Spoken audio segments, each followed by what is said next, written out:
accounting for not for profit organization, accounting for not for profit organization, ಲಾಭಕ್ಕಲ್ಲದ ಸಂಸ್ಥೆಯ ಲೆಕ್ಕ ಬರಹ, ಲಾಭಕ್ಕಲ್ಲದ ಸಂಸ್ಥೆಯ ಲೆಕ್ಕ ಬರಹ.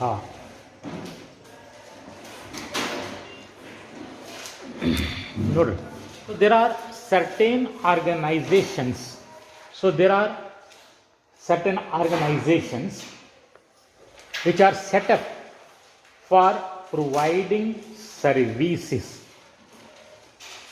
to its members and the public in general.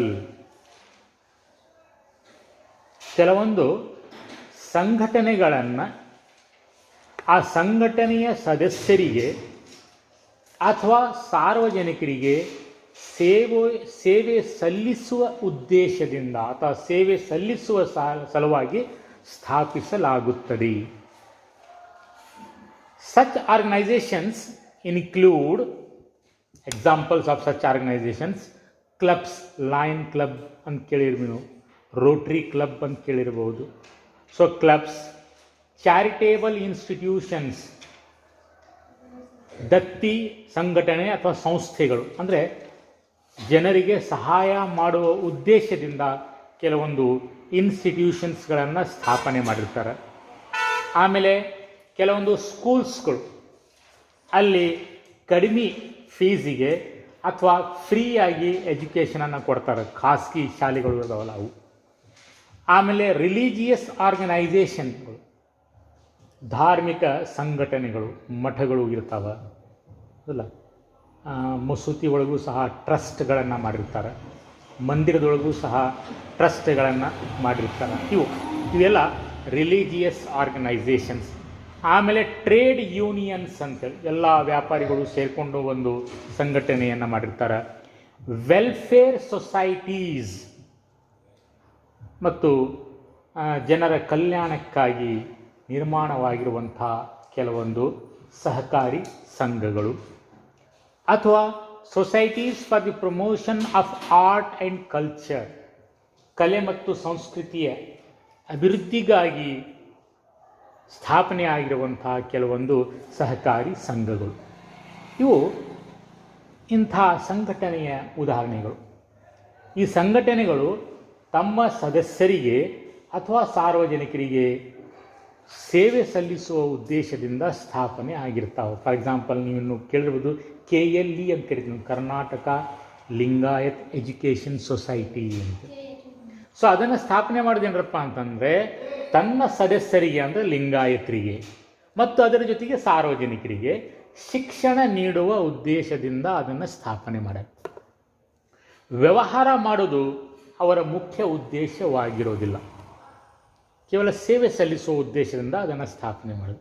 ಅದೇ ಥರ ಬಹಳಷ್ಟು ಮಠಗಳು ಅದಾವಲ್ಲ, ಅವು ಸಹ ತಮ್ಮ ಧರ್ಮದ ಜನರಿಗೆ ಮತ್ತು ಕೆಲವೊಮ್ಮೆ ಸಾರ್ವಜನಿಕರಿಗೆ ಸಹಾಯವನ್ನು ಮಾಡುವ ಸಲುವಾಗಿ, ಸೇವೆ ಸಲ್ಲಿಸುವ ಸಲುವಾಗಿ ಸ್ಥಾಪನೆ ಆಗಿರ್ತಾವೆ. ಅದೇ ಥರ ರೋಟ್ರಿ ಕ್ಲಬ್, ಲಯನ್ಸ್ ಕ್ಲಬ್ಬು, ಕೆಲವೊಂದು ಪ್ರೈವೇಟ್ ಸ್ಕೂಲ್ಸ್ ಮತ್ತು ಕಾಲೇಜಸ್ಸು, ಕೆಲವೊಂದು ಚಾರಿಟೇಬಲ್ ಹಾಸ್ಪಿಟಲ್ಸ್ ನೀವು ಕೇಳಿರ್ಬೋದು. ಸಾಯಿ ಹಾಸ್ಪಿಟಲ್ ಅಂತ ಹೇಳಿದೆ ಇದರೊಳಗೆ, ಬೆಂಗಳೂರು ಒಳಗೆ. ಸೊ ಬರೀ ನೀವು ₹5 ಚೀಟಿ ಮಾಡಿಸಿ ಒಳಗಡೆ ಹೋದ್ರಿ ಅಂತಂದರೆ ಎಲ್ಲ ಫ್ರೀ, ಊಟ, ಔಷಧಿ, ಆಪ್ರೇಷನ್ ಖರ್ಚೆಲ್ಲ ಫ್ರೀ. ಸೊ ಅವು ಚಾರಿಟೇಬಲ್ ಹಾಸ್ಪಿಟಲ್ಸ್ಗಳು.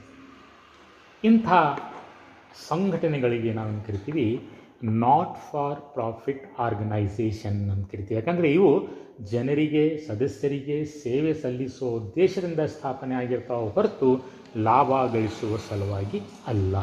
ಓಕೆ, ಇನ್ನು ಈ ಸಂಸ್ಥೆಗಳು ಸಾಮಾನ್ಯವಾಗಿ ವ್ಯಾವಹಾರಿಕ ಚಟುವಟಿಕೆಗಳನ್ನು ಕೈಗೆತ್ತಿಕೊಳ್ಳುವುದಿಲ್ಲ. ಅವಶ್ಯಕತೆ ಬಿದ್ದಾಗ ಕೆಲವೊಂದು ವ್ಯವಹಾರಗಳನ್ನು ಮಾಡ್ತಾರೆ. ವ್ಯವಹಾರ ಮಾಡಿದರೂ ಸಹ ಅದರಿಂದ ಬಂದಂಥ ಲಾಭವನ್ನು ತಮ್ಮ ಸದಸ್ಯರ ಕಲ್ಯಾಣಕ್ಕಾಗಿ ಉಪಯೋಗ ಮಾಡ್ತಾರೆ.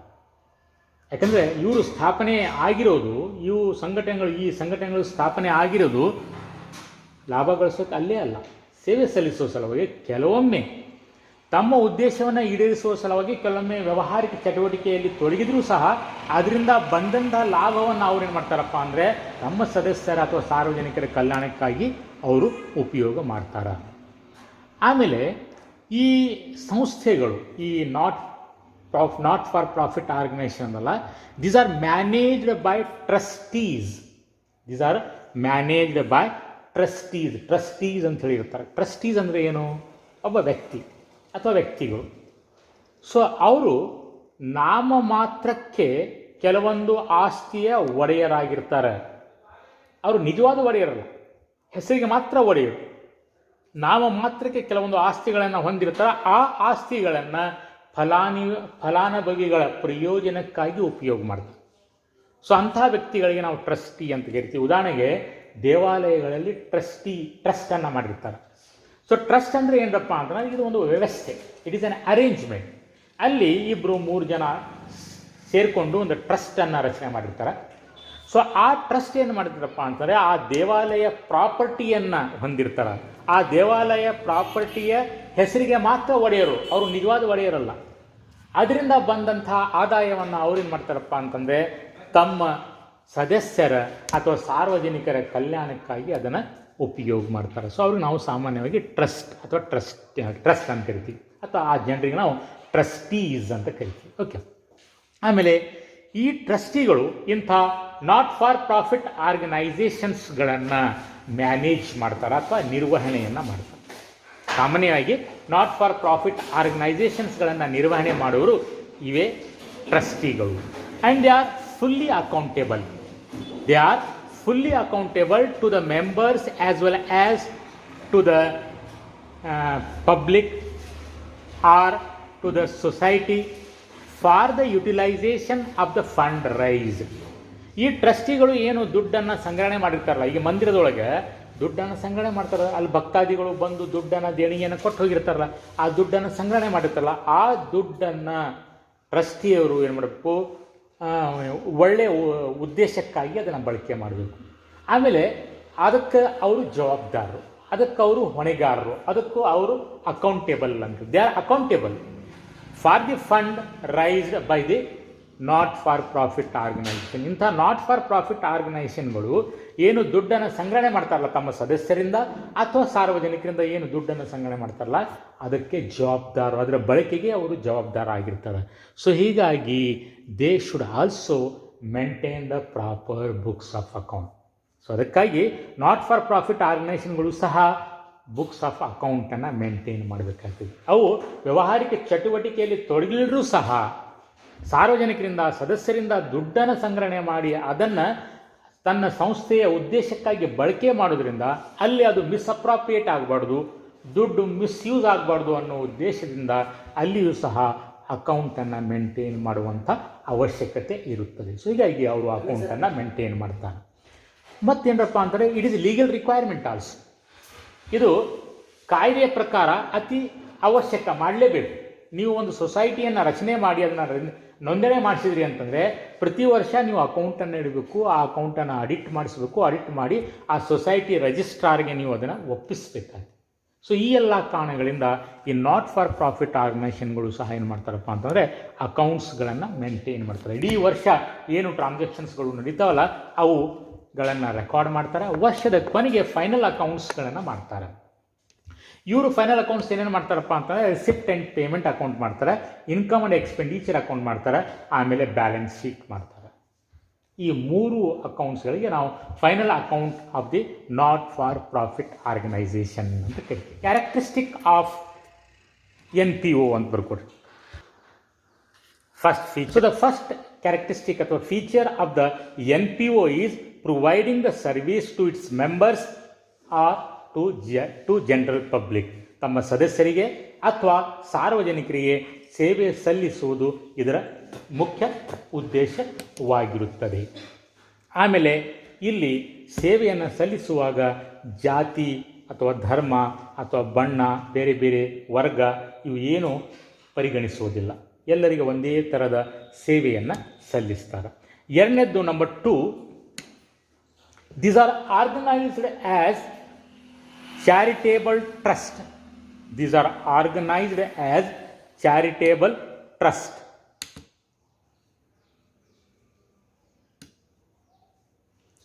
Bar societies.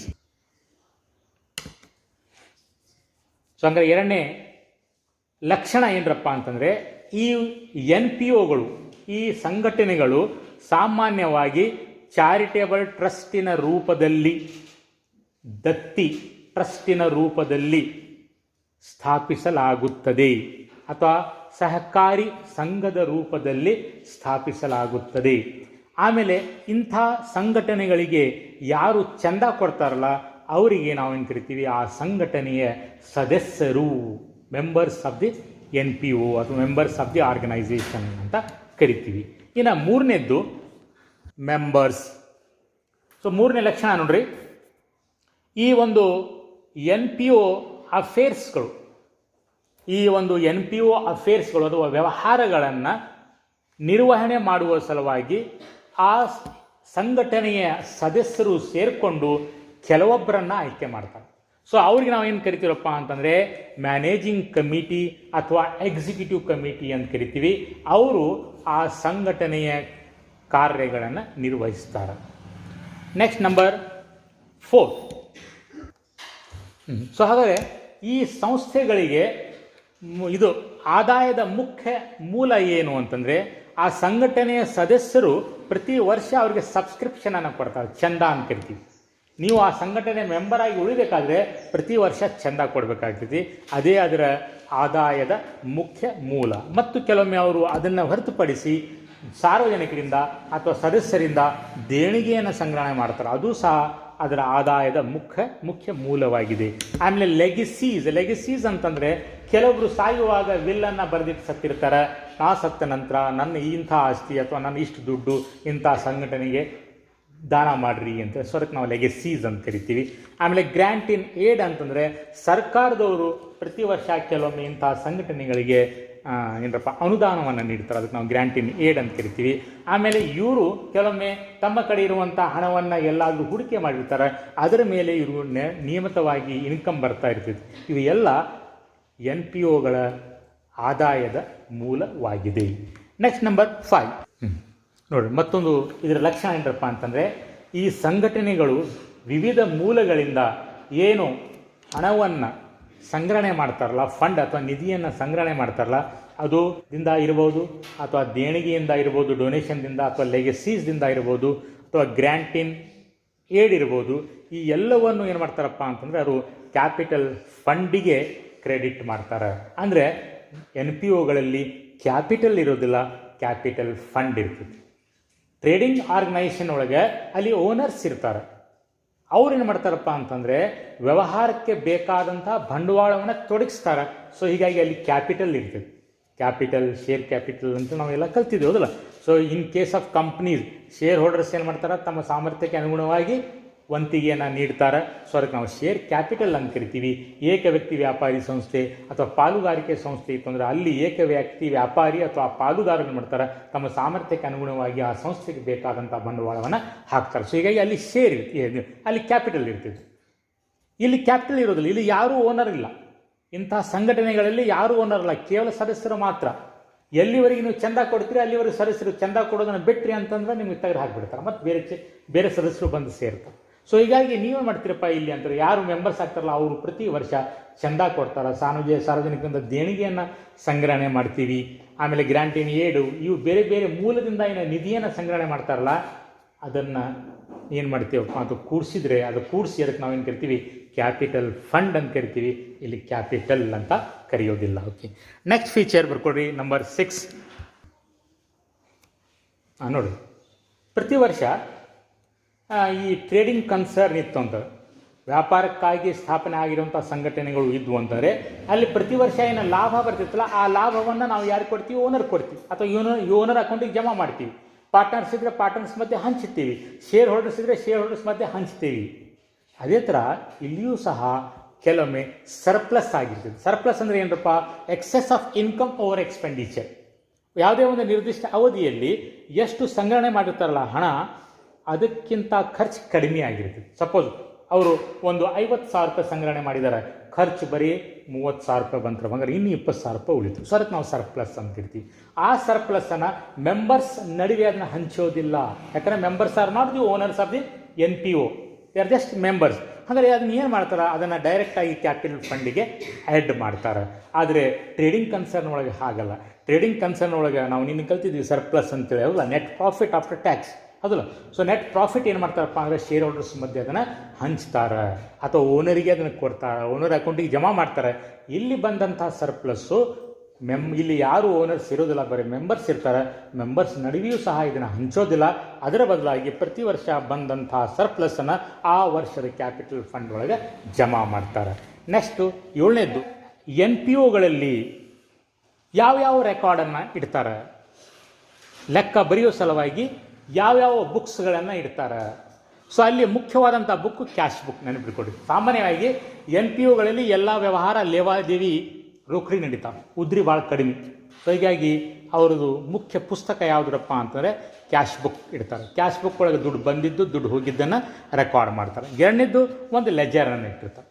ಆ ಲೆಜರ್ ಒಳಗೆ ಏನಿರ್ತಾರಪ್ಪ ಅಂತಂದರೆ ಅಕೌಂಟ್ಸ್ ಆಫ್ ಆಲ್ ಇನ್ಕಮ್ಸ್, ಯಾವ್ಯಾವ ಆದಾಯ ಬಂದಿತ್ತು ಆ ಪ್ರತಿಯೊಂದು ಆದಾಯದ ಹೆಸರಿಗೆ ಒಂದೊಂದು ಅಕೌಂಟನ್ನು ಮೇಂಟೈನ್ ಮಾಡಿರ್ತಾರೆ. For example subscription account, donation account, legacies account, ಇವೆಲ್ಲ ಆದಾಯ ಬಂದಿದ್ದು. ಸೊ ಹೀಗೆ ಪ್ರತಿಯೊಂದು ಆದಾಯದ ಹೆಸರಿಗೆ ಒಂದೊಂದು ಅಕೌಂಟನ್ನು ಇಟ್ಟಿರ್ತಾರೆ. ಪ್ರತಿಯೊಂದು ಖರ್ಚಿನ ಹೆಸರಿಗೆ ಒಂದೊಂದು ಅಕೌಂಟನ್ನು ಇಟ್ಟಿರ್ತಾರೆ. ಪ್ರತಿಯೊಂದು ಆಸ್ತಿ ಹೆಸರಿಗೆ ಒಂದೊಂದು ಅಕೌಂಟನ್ನು ಇಟ್ಟಿರ್ತಾರೆ. ಪ್ರತಿಯೊಂದು ಜವಾಬ್ದಾರಿ ಹೆಸರಿಗೆ ಒಂದೊಂದು ಅಕೌಂಟನ್ನು ಇಡ್ತಾರೆ. ಸೊ ಹೀಗೆ ಲೆಜರ್ ಒಳಗೆ ಏನಿರ್ತಾರಪ್ಪ, income accounts, expenses account, assets account ಮತ್ತು ಲ್ಯಾಬಿಲಿಟೀಸ್ ಅಕೌಂಟ್ಗಳನ್ನು ಇಟ್ಟಿರ್ತಾರೆ ಒಂದು ಲೆಜರು. ಆಮೇಲೆ 3ನೇದು ಯಾವುದು ಅಂತಂದರೆ ಒಂದು ಸ್ಟಾಕ್ ರಿಜಿಸ್ಟರನ್ನು ಮೇಂಟೈನ್ ಮಾಡಿರ್ತಾರೆ.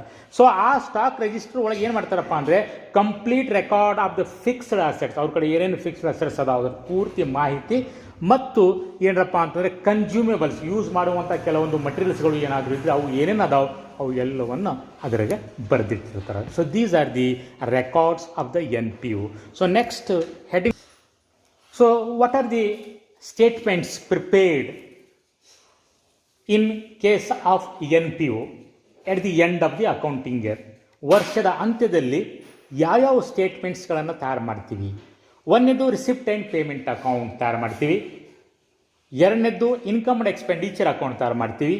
3ನೇದು ಬ್ಯಾಲೆನ್ಸ್ ಶೀಟನ್ನು ತಯಾರು ಮಾಡ್ತೀವಿ. ಸೊ ಇದನ್ನು ಯಾಕೆ ತಯಾರು ಮಾಡ್ತೀವಿ? ಇದು ವ್ಯಾಪಾರಿ ಸಂಸ್ಥೆ ಅಲ್ಲ, ಲಾಭ ಗಳಿಸೋದು ನಮ್ಮ ಮುಖ್ಯ ಉದ್ದೇಶ ಅಲ್ಲ. ಆದರೂ ಸಹ ನಾವು ಇನ್ಕಮ್ ಆ್ಯಂಡ್ ಎಕ್ಸ್ಪೆಂಡಿಚರ್ ಅಕೌಂಟನ್ನು ತಯಾರು ಮಾಡ್ತೀವಿ. ಯಾಕೆ ಮಾಡ್ತೀವಪ್ಪ ಅಂತಂದರೆ ಒಂದು ನಿರ್ದಿಷ್ಟ ಅವಧಿಯಲ್ಲಿ ಸಂಗ್ರಹಣೆ ಆಗಿರುವಂಥ ಆದಾಯ ಆ ವರ್ಷದ ಖರ್ಚುಗಳನ್ನು ಭರಿಸಲಿಕ್ಕೆ ಸಾಕಾಗ್ತಿತ್ತು ಅಥವಾ ಇಲ್ಲೋ, ಜಾಸ್ತಿ ಆಗ್ತಿತ್ತು ಅಥವಾ ಕಡಿಮೆ ಆಗ್ತಿತ್ತು, ಖರ್ಚು ಕಡಿಮೆ ಆಗಿದಾವೋ ಅಥವಾ ಆದಾಯ ಜಾಸ್ತಿ ಆಗೈತಿ ಅಥವಾ ಆದಾಯ ಕಡಿಮೆ ಆಗಿ ಖರ್ಚು ಜಾಸ್ತಿ ಆಗೈತೆ, ಅದನ್ನು ತಿಳ್ಕೊಳ್ಳೋ ಸಲುವಾಗಿ ಫೈನಲ್ ಅಕೌಂಟ್ಸ್ಗಳನ್ನು ಮಾಡ್ತಾರೆ. ಈ ಮಾಹಿತಿಯನ್ನು ಸಂಸ್ಥೆಯ ಮೆಂಬರ್ಸಿಗೆ ಕೊಡಬೇಕಾಗುತ್ತದೆ. ಯಾಕಂದರೆ ಅವರು ತಮ್ಮ ದುಡ್ಡನ್ನು ಅಲ್ಲಿ ವಂತಿಗೆ ರೂಪದಲ್ಲಿ ಕೊಟ್ಟಿರ್ತಾರೆ. ಒಂದು 4-5 ಮಂದಿಗೆ ಅದನ್ನು ಮ್ಯಾನೇಜ್ ಮಾಡಲಿಕ್ಕೆ ಇಟ್ಟಿರ್ತಾರೆ. ಸೊ ಅವರಿಂದ ದುಡ್ಡನ್ನು ತೆಗೆದುಕೊಂಡು ಇವರು ಚೈನಿ ಹೊಡೆದುಬಿಟ್ರೆ, ಸೊ ಹೀಗಾಗಿ ಇವರು ಅಕೌಂಟನ್ನು ಮೇಂಟೈನ್ ಮಾಡಿ, ನೋಡಿರಿ ಇಷ್ಟು ದುಡ್ಡು ಜಮಾ ಆಗಿದ್ದು, ಇಷ್ಟು ದುಡ್ಡು ಇದಕ್ಕೆ ನಾವು ಖರ್ಚು ಮಾಡಿದ್ವಿ, ಇಷ್ಟು ಸರ್ಪ್ಲಸ್ ಉಳಿದೈತಿ ಅನ್ನುವಂಥ ಮಾಹಿತಿಯನ್ನು ತಮ್ಮ ಮೆಂಬರ್ಸಿಗೆ ಕೊಡೋ ಸಲುವಾಗಿ, ಅಥವಾ ಯಾರು ಡೊನೇಷನ್ ಕೊಟ್ಟಿರ್ತಾರಲ್ಲ ಅವ್ರಿಗೂ ನಾವು ಮಾಹಿತಿಯನ್ನು ಕೊಡಬೇಕಾಗ್ತೈತಿ. ಆಮೇಲೆ ಸೊಸೈಟಿಯ ರಿಜಿಸ್ಟ್ರಾರ್ಗೂ ಸಹ ಈ ಮಾಹಿತಿಯನ್ನು ಕೊಡಬೇಕಾಗ್ತೈತಿ. ಈ ಒಂದು ಕಾರಣದಿಂದ ವರ್ಷದ ಕೊನೆಯಲ್ಲಿ ಪ್ರತಿಯೊಂದು NPOಗಳು ಏನು ಮಾಡ್ತಾರಪ್ಪ ಅಂತಂದರೆ ಫೈನಾನ್ಷಿಯಲ್ ಸ್ಟೇಟ್ಮೆಂಟ್ಸ್ಗಳನ್ನು ಅಥವಾ ಫೈನಲ್ ಅಕೌಂಟ್ಸನ್ನು ತಯಾರು ಮಾಡ್ತಾರೆ. ಅದರೊಳಗೆ ಮೊದಲನೇದು receipt and payment account. Trading concern ಒಳಗೆ ನಾವು ಟ್ರಯಲ್ ಬ್ಯಾಲೆನ್ಸನ್ನು ತಯಾರು ಮಾಡ್ತೀವಿ. ಇಲ್ಲಿ ಅದರ ಬದಲಾಗಿ ನಾವೇನು ಮಾಡ್ತೀರಪ್ಪ ಅಂತಾರೆ ರಿಸಿಪ್ಟ್ ಆ್ಯಂಡ್ ಪೇಮೆಂಟ್ ಅಕೌಂಟನ್ನು ತಯಾರು ಮಾಡ್ತೀವಿ. Receipt and payment account is the summary of the cash book.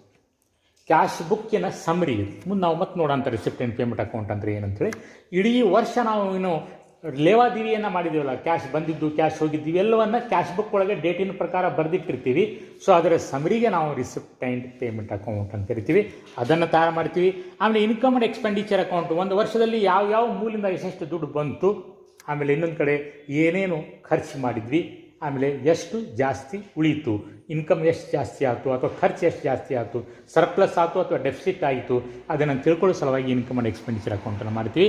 ಆಮೇಲೆ ಬ್ಯಾಲೆನ್ಸ್ ಶೀಟ್ ಇದಕ್ಕೆ ಮಾಡ್ತೀರಪ್ಪ ಅಂತಂದರೆ to know the financial position of the NPO. So ಅದರ ಸಲುವಾಗಿ ನಾವು ಬ್ಯಾಲೆನ್ಸ್ ಶೀಟನ್ನು ತಯಾರು ಮಾಡ್ತೀವಿ. ಈಗ ನಿಮ್ಗೆ ಪರೀಕ್ಷೆ ಒಳಗೆ receipt and payment account ready ಕೊಡ್ತಾನೆ, ನೀವು ಮಾಡುವಂಥ ಅವಶ್ಯಕತೆ ಇಲ್ಲ. ನಿಮಗೆ ಪ್ರಶ್ನೆ ಒಳಗೆ ರಿಸಿಪ್ಟ್ ಆ್ಯಂಡ್ ಪೇಮೆಂಟ್ ಅಕೌಂಟ್ ಅವನೇ ಕೊಡ್ತಾನೆ. ನೀವು ತಯಾರಿಸಬೇಕಾಗಿದ್ದು 12 ಮಾರ್ಕ್ಸಿಗೆ ಬರೀ ಇನ್ಕಮ್ ಆ್ಯಂಡ್ ಎಕ್ಸ್ಪೆಂಡಿಚರ್ ಅಕೌಂಟ್ ಮತ್ತು ಬ್ಯಾಲೆನ್ಸ್ ಶೀಟ್. ಸಾಮಾನ್ಯವಾಗಿ ಇನ್ಕಮ್ ಆ್ಯಂಡ್ ಎಕ್ಸ್ಪೆಂಡಿಚರ್ ಅಕೌಂಟಿಗೆ 6 ಅಥವಾ 7 ಮಾರ್ಕ್ಸ್ ಇಟ್ಟಿರ್ತಾನೆ, ಬ್ಯಾಲೆನ್ಸ್ ಶೀಟಿಗೆ 5 ಅಥವಾ 6 ಮಾರ್ಕ್ಸನ್ನು ಇಟ್ಟಿರ್ತಾನೆ. ಓಕೆ, ಸೊ ಈ ರೀತಿಯಾಗಿ ನೀವು ಕೇವಲ 2 ಸ್ಟೇಟ್ಮೆಂಟ್ಸ್ಗಳನ್ನು ತಯಾರು ಮಾಡಬೇಕಾಗ್ತೈತೆ. ಓಕೆ, ಇನ್ನು ನಾವು ನೋಡೋಣ ರಿಸಿಪ್ಟ್ ಆ್ಯಂಡ್ ಪೇಮೆಂಟ್ ಅಕೌಂಟ್ ಅಂದರೆ ಏನು, ಬ್ರೀಫಾಗಿ ನೋಡೋಣ. ಓಕೆ, ಸೊ ಈ ಹಿಂದಿನ ಕ್ಲಾಸ್ ಒಳಗೆ ನಾನು ಡಿಸ್ಕಸ್ ಮಾಡಿದ್ದೈತಿ, ನನ್ನ ವಿಡಿಯೋಸ್ಗಳು ಅದಾವೆ, ನೀವು ಬೇಕಾದ್ರೆ ಅದ್ರಾಗ ನೋಡ್ಬೋದು. ಸೊ ಈಗ ನಾವು ರಿಸಿಪ್ಟ್ ಆ್ಯಂಡ್ ಪೇಮೆಂಟ್ ಅಕೌಂಟ್ ಅಂದರೆ ಏನು ಅಂತ ನೋಡೋಣ. ರಿಸಿಪ್ಟ್ ಆ್ಯಂಡ್ ಪೇಮೆಂಟ್ ಅಕೌಂಟ್ ನಾನು ಈಗಾಗಲೇ ಹೇಳಿದ ಹಾಗೆ it is the summary of the cash book. ನಾವು ಇಡೀ ವರ್ಷ ಏನು ನಾವು ಕ್ಯಾಶ್ ಬುಕ್ಕನ್ನು ಬರ್ತೀವಲ್ಲ ಅದರ ಸಮರೈಸ್ ಮಾಡಿ, ಅದರ ಸಾರಾಂಶವನ್ನು ರಿಸಿಪ್ಟ್ ಆ್ಯಂಡ್ ಪೇಮೆಂಟ್ ಅಕೌಂಟ್ ಒಳಗೆ ನಾವು ಬರೆದಿರ್ತೀವಿ. ಇದು ಹೇಗೆ ಸಾರಾಂಶ, ಇದು ಸಮರಿ ಹೇಗೆ ಆಗ್ತೈತಿ ಅನ್ನೋದು ನಿಮ್ಗೆ ಹೇಳ್ತೀನಿ ನೋಡಿರಿ. ನೀವು ನಾನ್ ಡೀಟೇಲ್ ಬುಕ್ಕನ್ನು ನೋಡ್ತೀರಿ ಇಂಗ್ಲೀಷ್ ಒಳಗೆ, ಡ್ರಾಮಾಗಳು ಇರ್ತಾವೆ, ಹೌದಲ್ಲ, 10-20 ಪೇಜ್ ಡ್ರಾಮಾಗಳು ಇರ್ತಾವೆ, ಲಾಸ್ಟಿಗೆ ಸಮರಿ ಬರ್ತದೆ. ಸಮರಿ ಒಂದೇ ಪೇಜ್ ಇರ್ತೈತೆ. ಅದೇ ಥರ ಇದು ಏನು ಇಡೀ ವರ್ಷ ನೀವು ಕ್ಯಾಶ್ ಬುಕ್ಕನ್ನು ಮೇಂಟೈನ್ ಮಾಡಿರಲ್ಲ, ಸಪೋಸ್ ಒಂದು 100 ಪೇಜ್ ಒಳಗೆ ನೀವು ಕ್ಯಾಶ್ ಬುಕ್ಕನ್ನು ಬರೆದಿರಿ, ಅದನ್ನು ಸಮರೈಸ್ ಮಾಡಿ ಅವ್ರು ಏನು ಮಾಡ್ತಾರೆ, 1 ಅಥವಾ 2 ಪೇಜ್ ಒಳಗೆ ರಿಸಿಪ್ಟ್ ಆ್ಯಂಡ್ ಪೇಮೆಂಟ್ ಅಕೌಂಟನ್ನು ತಯಾರು ಮಾಡ್ತಾರೆ. ಸೊ ಇಲ್ಲೇನು ಮಾಡ್ತಾರೆ, ಪ್ರತಿಯೊಂದು ಹೆಡ್ಡಿನ ಟೋಟಲ್ ತೊಗೊಂಡು ಕ್ಯಾಶ್ ಬುಕ್ ಒಳಗೆ ನೀವು ಏನು ಮಾಡ್ತೀರಿ, ಫಾರ್ ಎಕ್ಸಾಂಪಲ್ ರೆಂಟ್, ಪ್ರತಿ ತಿಂಗಳ ರೆಂಟ್ ಕೊಡ್ತೀವಿ ನಾವು. ಕ್ಯಾಶ್ ಬುಕ್ ಒಳಗೆ ಏನು ಮಾಡ್ತೀವಿ, ಯಾವ ಡೇಟಿಗೆ ರೆಂಟ್ ಕೊಡ್ತೀವೋ ಆವಾಗ ಎಂಟ್ರಿ ಮಾಡ್ತೀವಿ. ಸಪೋಸ್ ತಿಂಗಳ 1,000 ರೂಪಾಯಿ, ತಿಂಗಳದ ಕೊನೆಗೆ ನಾವು ಏನು ಮಾಡ್ತೀವಿ, ರೆಂಟನ್ನು ಪೇಮೆಂಟ್ ಮಾಡ್ತೀವಿ ಅಂತ ತಿಳ್ಕೊಳ್ಳಿ. ಹಾಗಾದ್ರೆ ಜನವರಿ 31ಕ್ಕೆ 1,000 ರೂಪಾಯಿ ರೆಂಟನ್ನು ಬರಿತೀವಿ, ಫೆಬ್ರವರಿ 28ಕ್ಕೆ 1,000 ರೂಪಾಯಿ ಅಂತ ಬರಿತೀವಿ, ಮಾರ್ಚ್ 31ಕ್ಕೆ 1,000 ರೂಪಾಯಿ. ಹಂಗಾರೆ ಎಷ್ಟು ಎಂಟ್ರಿ ಇರ್ತಾವೆ, ಟೋಟಲ್ 12 ಎಂಟ್ರಿ ಇರ್ತವೆ ಇದರೊಳಗೆ ಕ್ಯಾಶ್ ಬುಕ್ ಒಳಗೆ. ಅದನ್ನು ನಾವು ಸಮರೈಸ್ ಮಾಡ್ತೀವಿ. ಸಮರೈಸ್ ಮಾಡಿದರೆ ಟೋಟಲ್ ಮಾಡಿದ್ರೆ ಎಷ್ಟಾಯ್ತು, 12,000 ರೂಪಾಯಿ. ಹಂಗಾರೆ ರಿಸಿಪ್ಟ್ ಆ್ಯಂಡ್ ಪೇಮೆಂಟ್ ಅಕೌಂಟ್ ಒಳಗೆ ನಾವೇನು ಬರ್ತೀವಿ, ಬೈ ರೆಂಟ್ ಅಂತೇಳಿ 12,000 ರೂಪಾಯಿ. ಸೊ ಅದೇ ಥರ ಕರೆಂಟ್ ಏನು ಬಿಲ್ಲು ತಿಂಗಳ 500 ರೂಪಾಯಿ ಅಂತ ತಿಳ್ಕೊಡ್ರಿ. 12 ಸರ್ತಿ ನಾವು ಪೇಮೆಂಟ್ ಮಾಡಿರ್ತೀವಿ, 12 ಬಾರಿ ರೆಕಾರ್ಡ್ ಮಾಡಿರ್ತೀವಿ ಕ್ಯಾಶ್ ಬುಕ್ ಒಳಗೆ. ಆದರೆ ರಿಸಿಪ್ಟ್ ಆ್ಯಂಡ್ ಪೇಮೆಂಟ್ ಅಕೌಂಟ್ ಅದ್ರ ಸಮರಿ ಬರೆದಿರ್ತೀವಿ. ಅಂದರೆ ಟೋಟಲ್ ಮಾಡ್ತೀವಿ, ಬೈ ಎಲೆಕ್ಟ್ರಿಸಿಟಿ ಚಾರ್ಜಸ್ ₹6,000. ಈಗ ಆ ಥರ ಚಂದ ಬೇರೆ ಬೇರೆ ಮೆಂಬರ್ಸ್ ಕಡೆಯಿಂದ ಬೇರೆ ಬೇರೆ ಡೇಟಿಗೆ ಚಂದ ಬಂದಿರ್ತೈತಿ, ಅದನ್ನು ನಾವು ಬೇರೆ ಬೇರೆ ಡೇಟಿಗೆ ರೆಕಾರ್ಡ್ ಮಾಡಿರ್ತೀವಿ. ನಿಮ್ಮ ಕ್ಯಾಶ್ ಬುಕ್ ಒಳಗೆ ಎಲ್ಲೆಲ್ಲೋ ಅದು ಸ್ಪ್ರೆಡ್ ಆಗಿರ್ತೈತಿ, ಅವೆಲ್ಲವನ್ನು ಟೋಟಲ್ ಮಾಡ್ತೀವಿ. 1ನೇ ತಾರೀಕು ಇಷ್ಟು ಚಂದ ಬಂತು, 10ನೇ ತಾರೀಕು ಇಷ್ಟು ಬಂತು, 15ನೇ ತಾರೀಕು ಇಷ್ಟು ಬಂತು, ಪೂರ್ತಿ ಟೋಟಲ್ ಮಾಡಿ ಇಡೀ ವರ್ಷಕ್ಕೆ ಚಂದ ಎಷ್ಟು ಬಂತು, 50,000 ರೂಪಾಯಿ. ಸೊ ಅದೇ ಥರ ದೇಣಿಗೆ ವಸೂಲಿ ಮಾಡ್ತೀವಿ. ಒಂದೇ ದಿನ ನಾವು ಮಾಡೋದಿಲ್ಲ, ಬೇರೆ ಬೇರೆ ಟೈಮ್ ಒಳಗೆ ನಾವು ಬೇರೆ ಬೇರೆ ಜನರಿಂದ ದೇಣಿಗೆಯನ್ನು ಸಂಗ್ರಹಣೆ ಮಾಡಿರ್ತೀವಿ, ಅದನ್ನು ನಾವು ಕ್ಯಾಶ್ ಬುಕ್ ಒಳಗೆ ತೋರಿಸಿರ್ತೀವಿ, ಅದನ್ನು ಟೋಟಲ್ ಮಾಡ್ತೀವಿ. ರಿಸಿಪ್ಟ್ ಆ್ಯಂಡ್ ಪೇಮೆಂಟ್ ಅಕೌಂಟ್ ಒಳಗೆ ರಿಸಿಪ್ಟ್ ಸೈಡು ಟು ಡೊನೇಷನ್, ಈ ವರ್ಷ 75,000 ರೂಪಾಯಿ ಡೊನೇಷನ್ ಬಂತು. So therefore it is the summary of the cash book ಅಂತ. Receipt and payment account is the summary of the cash book. ಆಮೇಲೆ ಇದ್ರೊಳಗೆ ನಾವು revenue as well as capital ಎರಡನ್ನೂ record ಮಾಡ್ತೀವಿ. ಆಮೇಲೆ ಈ ವರ್ಷದ ದುಡ್ಡಿರಲಿ, ಹೋದ ವರ್ಷದ ದುಡ್ಡಿರಲಿ, ಅಥವಾ ಮುಂದಿನ ವರ್ಷದ ದುಡ್ಡಿರಲಿ, ದುಡ್ಡು ಬಂತು ಅಂತಂದರೆ ರಿಸಿಪ್ಟ್ ಸೈಡ್ ರೆಕಾರ್ಡ್ ಮಾಡ್ತೀವಿ, ದುಡ್ಡು ಹೋಯಿತು ಅಂತಂದರೆ ಪೇಮೆಂಟ್ ಸೈಡ್ ರೆಕಾರ್ಡ್ ಮಾಡ್ತೀವಿ. ಅಂದರೆ ನಾವು ಡಿಫ್ರೆನ್ಷಿಯೇಟ್ ಮಾಡೋದಿಲ್ಲ between current year, previous year, next year. ದುಡ್ಡು ಬಂತು ಅಂದರೆ ಅದು ಯಾವ ವರ್ಷದಿರಲಿ, ಇಷ್ಟು ದುಡ್ಡು ಬಂತು. ಸಪೋಸ್ ಡೊನೇಷನ್ ಬಂತು, ಎಷ್ಟು ಬಂತು ಪೂರ್ತಿ ಅಮೌಂಟ್ ಅನ್ನೋದು, ಅದು ಯಾವ ವರ್ಷದ್ದು ಇಲ್ಲಿ ನಾವು ಬೈಫರ್ಕೇಟ್ ಮಾಡೋದು ರಿಸಿಪ್ಟ್. ಸಪೋಸ್ ಅದೇ ಥರ ನಾವು 15,000 ರೂಪಾಯಿ ಕರೆಂಟ್ ಬಿಲ್ ತುಂಬಿವಪ್ಪ ಈ ವರ್ಷ, ಟೋಟಲ್ ಎಲೆಕ್ಟ್ರಿಸಿಟಿ ಬಿಲ್ 15,000 ರೂಪಾಯಿ ಅಂತ ತೋರಿಸ್ತೀವಿ. ಅದರೊಳಗೆ 12,000 ರೂಪಾಯಿ ಈ ವರ್ಷದ್ದು, 3,000 ರೂಪಾಯಿ ಹೋದ ವರ್ಷದ್ದು. ಹಾಗೆ ನಾವು ರಿಸಿಪ್ಟ್ ಆ್ಯಂಡ್ ಪೇಮೆಂಟ್ ಅಕೌಂಟ್ ಒಳಗೆ ಡಿಫ್ರೆನ್ಸ್ ಮಾಡೋದಿಲ್ಲ. ನಾವು ಇಲ್ಲಿ ಪೀರಿಯಡ್ ಒಳಗೂ ಡಿಫ್ರೆನ್ಸ್ ಮಾಡೋದಿಲ್ಲ. ಇವನು ರೆವಿನ್ಯೂ ಮತ್ತು ಕ್ಯಾಪಿಟಲ್, ಅಸೆಟ್ ಖರೀದಿ ಮಾಡಿದ್ದನ್ನು ರೆಕಾರ್ಡ್ ಮಾಡ್ತೀವಿ, ಸ್ಯಾಲ್ರಿ ಕೊಟ್ಟಿದ್ದನ್ನು ರೆಕಾರ್ಡ್ ಮಾಡ್ತೀವಿ. ರೆವಿನ್ಯೂ ಮತ್ತು ಕ್ಯಾಪಿಟಲ್ ಎಕ್ಸ್ಪೆಂಡಿಚರ್ ಎರಡನ್ನೂ ಸಹ ನಾವು ಇಲ್ಲಿ ರೆಕಾರ್ಡ್ ಮಾಡ್ತೀವಿ.